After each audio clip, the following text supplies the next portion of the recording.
வணக்கம். வாழ்க வளமுடன். ஒரு அற்புதமான கதை.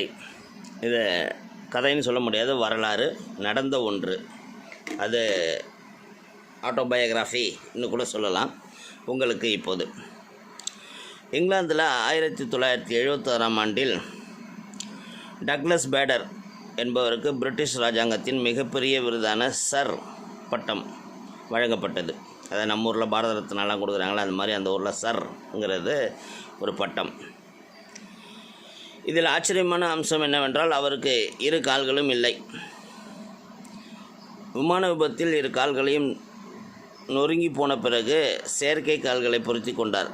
அந்த விபத்து நடந்தபோது அவருக்கு வயது 21. ஆனால் அதற்கு முன்னால் அவர் மிக பல திறமைகளை அந்த 21 வயதிலேயே கைவரப்பட்ட இளைஞர். மிக அற்புதமான பைலட். பாக்ஸிங்கில் பல வெற்றிகளை குவித்தவர். பள்ளி பருவத்தில் மிக சிறந்த விளையாட்டு வீரராக திகழ்ந்தவர். விமானப்படையில் தேர்ந்த அவர் பயிற்சி முடிந்து மிக சிறந்த பைலட்டாக தேர்வு பெற்றார். மிக சிறிய வயதிலேயே சாகச நிகழ்ச்சி செய்யும் விமானப்படை குழுவில் இடம்பெற்றார். அவ்வாறு ஒரு முறை சாகச நிகழ்ச்சிகளை செய்து காட்டும்போது தான் மிக சிறிய தவறினால் அவருடைய விமானம் தரையில் மோதி விபத்துக்குள்ளானது. அதிலிருந்து அவர் காப்பாற்றப்பட்டாலும் அதில் அவர் இரு கால்களையும் இழந்தார். மருத்துவமனையில் சிகிச்சைக்கு பிறகு இரு கால்களும் நீக்கப்பட்டு செயற்கை கால்கள் பொருத்தப்பட்டன. அதன் பின் அவருக்கு விமானப்படையிலிருந்து கட்டாய ஓய்வு கொடுக்கப்பட்டு அனுப்பப்பட்டார். அப்போது அவருக்கு வயது 22 தான். அந்த ஓய்வை அவர் ஒப்புக்கொள்ளவில்லை. இரு செயற்கை கால்களை கொண்டு டென்னிஸ் விளையாடுவார், ஸ்குவாஷ் விளையாடுவார், கார் ஓட்டுவது போன்ற அனாயாசமான பல ஆச்சரியப்படக்கூடிய விதத்தில் எல்லா செயலையும் செய்வார். சாதாரண மனநிலையில் உள்ளவர்களை கற்பனை செய்து பார்க்க முடியாத விஷயங்கள். சாதாரணமாக இருக்கிறவங்க கூட இந்த விளையாட்டெலாம் விளையாட முடியாது. ஸ்குவாஷ்லாம் ரொம்ப டஃப் கேம். அதனால் அவருடைய சிந்தனை சாதாரண முறையில் இருந்ததில்லை. உன்னால் ஏதாவது முடியாது என்று யாராவது எதற்காவது சொன்னால் அதை ஏற்றுக்கொள்ளாதே. எப்போதும் எக்காலத்திலும் ஏதாவது ஒரு விஷயம் உன்னால் முடியவே முடியாது என்பதை மனதளவிலும் ஏற்றுக்கொள்ளாதே. இது அவர் பின்னாளில் தன்னை போல இரு கால்களையும் இழந்த செயற்கை கால்களின் உதவியில் வாழ்ந்து கொண்டிருந்த ஒரு மாணவனுக்கு அறிவுறுத்திய விஷயம். இதை அவர் வாழ்நாள் முழுவதும் கடைபிடித்தார். அதாவது, உன்னால் ஏதாவது முடியாது என்று யாராவது எதற்காவது சொன்னால் அதை ஏற்றுக்கொள்ளாதே.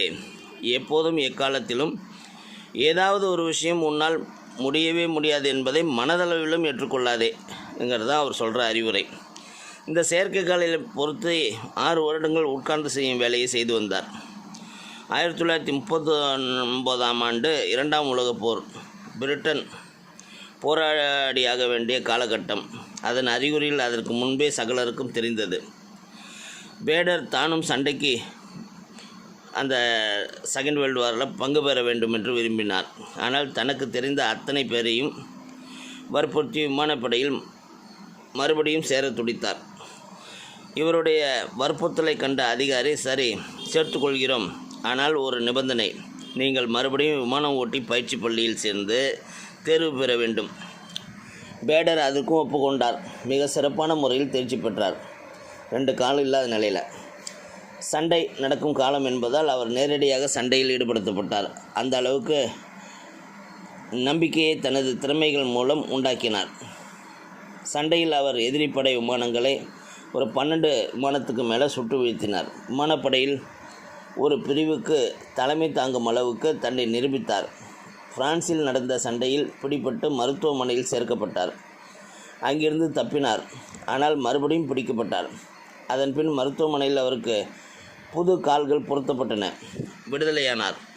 அதன் பிறகு தொடர்ந்து சண்டையில் பங்கேற்ற அவர் ஜெர்மனியில் பாராசூட்டின் மூலம் குதித்தவுடன் கைது செய்யப்பட்டு 3.5 வருடங்கள் போர்க்கால, அதாவது வார் விக்டிம்னு சொல்கிற மாதிரி போர்க்கால கைதியாக ஜெர்மனியின் சிறையில் இருந்தார். நேசப்படைகள் ஜெர்மனியை கைப்பற்றியதும் விடுதலையான அவர் 1945 லண்டனில் நடைபெற்ற விமானப்படையின் வெற்றி விழாவில் 300 விமானங்களுக்கு தலைமை தாங்கி ஓட்டிச் சென்றார். விமானப்படையிலிருந்து ஓய்வு பெற்றதும் அவரது சாதனைகள் வெளியே தெரிந்தன. அவரை மையமாக வைத்து ரீச் ஃபார் த ஸ்கை என்ற படம் வெளிவந்தது. பெரும் வெற்றி பெற்றது. உலகம் எங்கிலும் உள்ள பல ஊனமுற்றோர் இவரை தொடர்பு கொண்டு ஆலோசனை கேட்டனர். தன்னால் மற்றவர்களுக்கு தைரியமும் உத்வேகமும் தர முடிவதை கண்ட அவர் அதையே தனது வாழ்க்கையின் நோக்கமாக கொண்டு பணியாற்றினார். இந்த நிகழ்ந்த கதை வரலாறு நம்மளுக்கு சொல்லக்கூடிய தீர்வு என்னென்னா, எது நடந்தாலும் அதை எதிர்த்து போராட வேண்டும். அதுதான் வாழ்க்கை.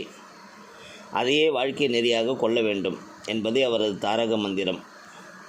எந்த பிரச்சனையாக இருந்தாலும் அதோடு நாம் மூழ்குவது, வேறு வழியில்லை என்று ஒத்துக்கொள்வது, என்ன செய்வது என்ன புலம்புவது, ஒடுங்கி விடுவது, என்னால் முடிந்து வரை பார்த்து விட்டேன் என்று ஒரு கட்டுப்பாட்டுக்குள் பதுங்குவது, இதெல்லாம் மிக சாதாரண மனநிலையின் வெளிப்பாடுகள்.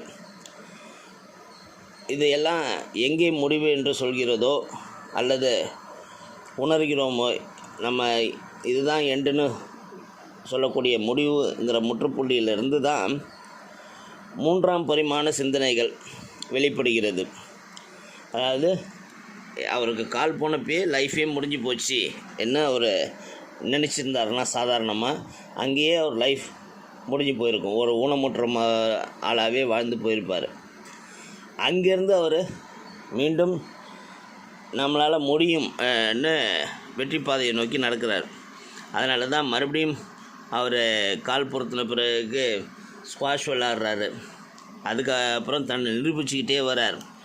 மறுபடியும் ஏர்ஃபோர்ஸில் சேரணும், ராயல் ஏர்ஃபோர்ஸ்னு சொல்லக்கூடிய இங்கிலாந்து ஏர்ஃபோர்ஸில் சேரணுன்னா மறுபடியும் ட்ரைனிங் போகணுங்கிறாங்க. இந்த 2 காலம் இல்லாத நிலையிலையும் ட்ரைனிங் பண்ணுறாரு. அதுலேயும் ஜெயிச்சு வராரு. மறுபடியும் 12 ஃப்ளைட்டை அட்டாக் பண்ணி வீழ்த்துறாரு. அதுக்கப்புறம் ஜெயில் கைதியாக அரெஸ்ட் ஆகுறாரு. அங்கேயும் தப்பிச்சு வராரு. மறுபடியும் அரெஸ்ட் ஆகுறாரு. மறுபடியும் வராரு. மறுபடியும் ஜெர்மனில் பாராசூட்லேருந்து குதிக்கிறாரு. அங்கேயும் அரெஸ்ட் ஆகிறாரு. 3.5 வருஷம் ஜெயிலில் இருக்கிறாரு. திரும்ப மறுபடியும் ராயல் ஏர்ஃபோர்ஸில் 300 ஏர்க்ராஃப்டை லீட் பண்ணக்கூடிய ஃப்ளை பாஸ்ட்னு சொல்லுவாங்க, அதை செஞ்சு காமிக்கிறாரு.